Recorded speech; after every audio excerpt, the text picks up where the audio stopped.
Hall of before. Famer. We could say that. I know. Still, he's also probably annoyed that he doesn't have a ring yet. So, I mean, am I wrong? You're not wrong. See, there you go. No, he didn't get.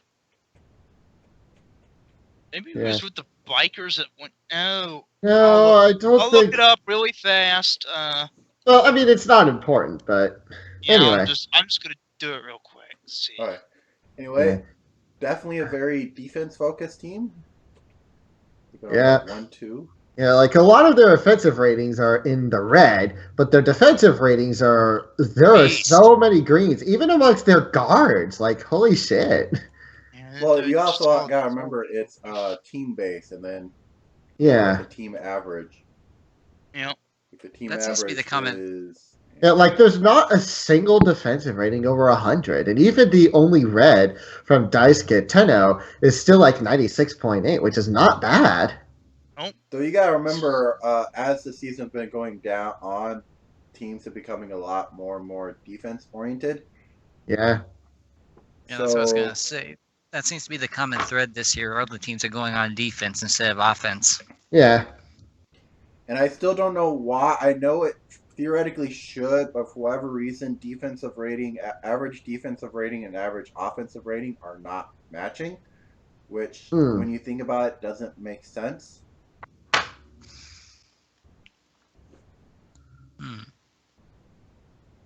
Yeah. But anyway, maybe that means they're just doing enough to win most games. Yeah, most likely.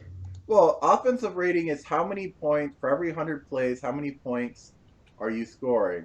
Defensive rating is for every 100 plays, how many points are you giving up? Yeah.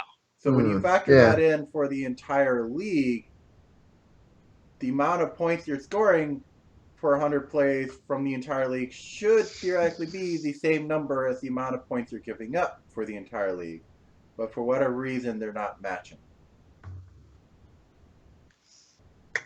I don't know. I don't know. Either way. So we have a lot of greens on on defensive rating. We have a lot of greens on free throw percentage. We have a lot of reds on field goal percentage, though. Well, it is a defense-oriented team, so that's not as big of a deal. Yeah. And we are talking about a team that is 31-17. Yeah. So if defense is working for them, good. Either way, even still, pretty much all of these reds are on their bench.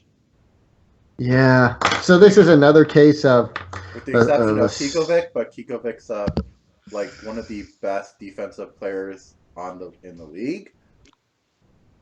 So it's okay, and his offensive rating is still higher than his defense. So that's okay if he sucks at shooting because he's just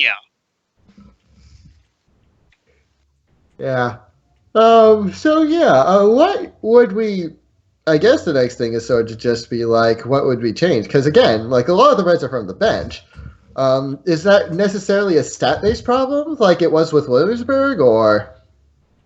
I'd still say probably focus on their bench. Yeah. I would agree with that. Especially on like the younger players, like somebody other than.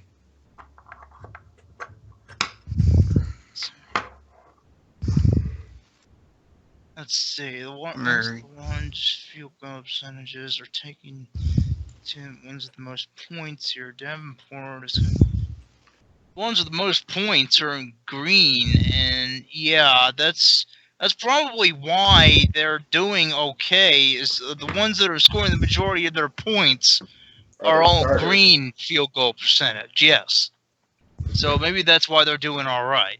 Yeah. In that department. So. Though, side note, Daisuke has a positive field goal percentage. Why is his offensive rating below 100? What's he sucking at? He's in the deep reserve right now. Maybe that's why he has. Maybe that's why he has such a low offensive rating.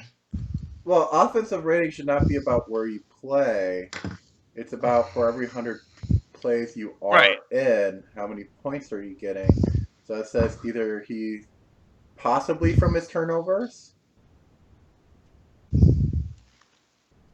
Yeah, maybe. I mean, but it's not a red number. No, he doesn't have very many turnovers.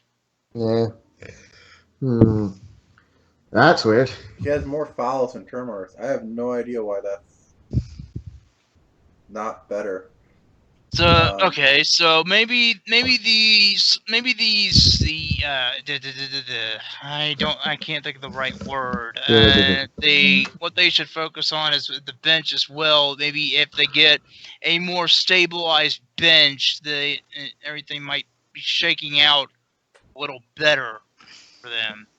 It could possibly be even better than this. Other thing is, they still have an open spot. Yeah, they do. Do we want them to fill that, or do we want? And if we do, well, it couldn't hurt. Well, do they have the cap space for it? I can answer that real quick. I think they might have the cap space for it. I can answer that real quick. They got 6.5 mil available, so yeah. Yeah, they can certainly fill that cap space. Well, if they want to, they can do like 30-day minimum contracts all the way to the end of the year till they find somebody. Well, well, I mean, end of why March would you is do the that? Trade deadline. So after end of March, you can no longer pick people up. Yeah. Yeah. Yep. That sounds like an idea. Yep.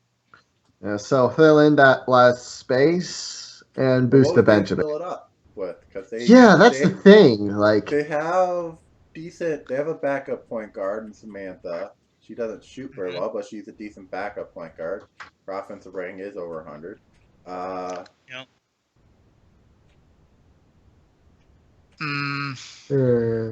Maybe. Yeah. Let's see. They have tons of swings, so they theoretically have plenty of shooting guards and small forwards. Yep. They have plenty of power forwards and centers. Yeah. Yeah, I can't really think of what maybe they could stand to give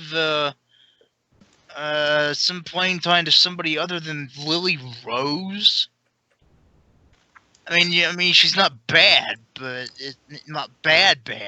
Well, who would we have them replace her with? No, I mean filling up that last slot. See if they can, or give somebody else a chance. Like, yeah, that's what I mean. The last slot thing situation.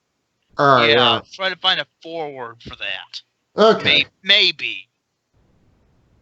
Yeah, I get that.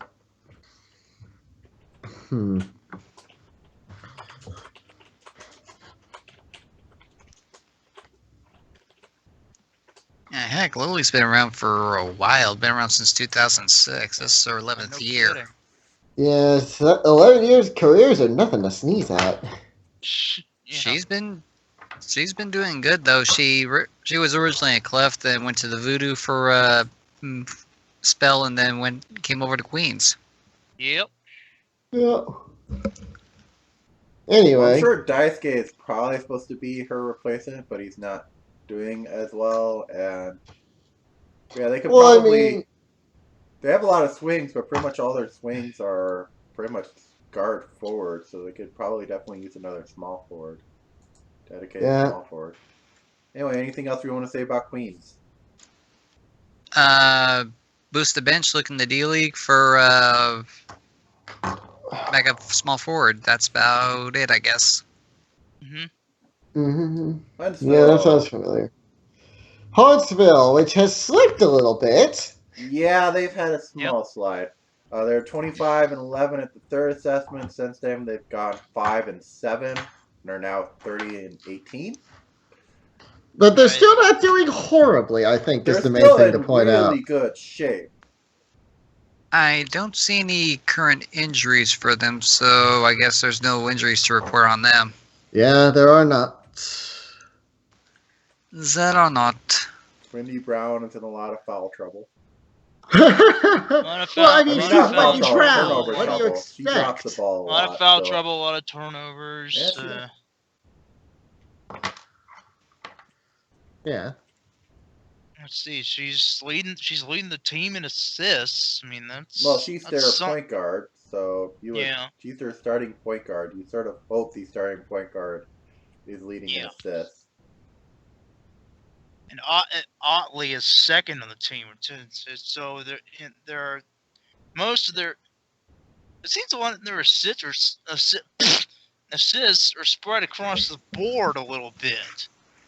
Which, in some regards, is a good thing. That says if everyone is getting assists, and that says the ball is being spread around, so it's a lot harder to defend against them. Yeah, I mean, even let's see, 1, 2, 3, 4, 5, 6, 1, 2, 3. Looks like Otley's the assist master of the team. 7, 8. Yeah. 8 people, but 8 people with at least 30 assists. I mean, let's see if that's unusual. It's 1, 2, 3, 4, 5, 6 on Queens, and 1, 2, 3, 4, 5, 6 on Williamsburg. So you got a couple of other people dishing out some assists. Maybe that's one reason they've been so good. Yeah, Notley's been just playing sixth bench and just being the assist master. The assist meister, yeah. Yeah. Yes, rock and roll. Yeah. And the bench. Their upper bench has also been quite good for them, actually. So they got a pretty solid bench. They got Ryan Otley, John Stowe, Todd Hu, Jerome Swimmer, and Sharon Sawchuk. With in the deep reserves, they got Jonas McMillan and Kelvin Lennon. Yeah. Jonas usually plays higher, I think. Like the minutes is sort of just like. Let's see. What was he? Jonas. Yeah, he started 6 times and played on the bench a lot.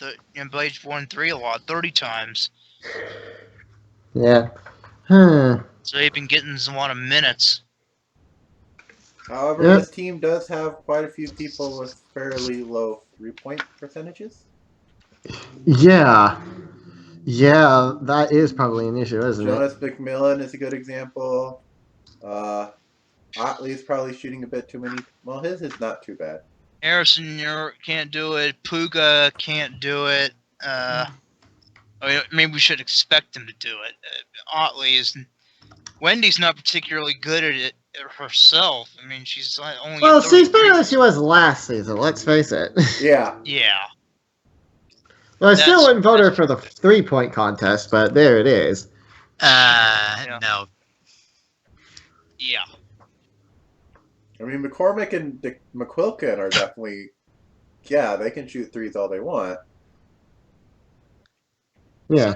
Second Stoat, honestly. Probably not too many, though, but he can shoot some threes if he wanted to. He's one of the safe guys. Yeah. They certainly don't. They certainly are hurting in the free throw department, but.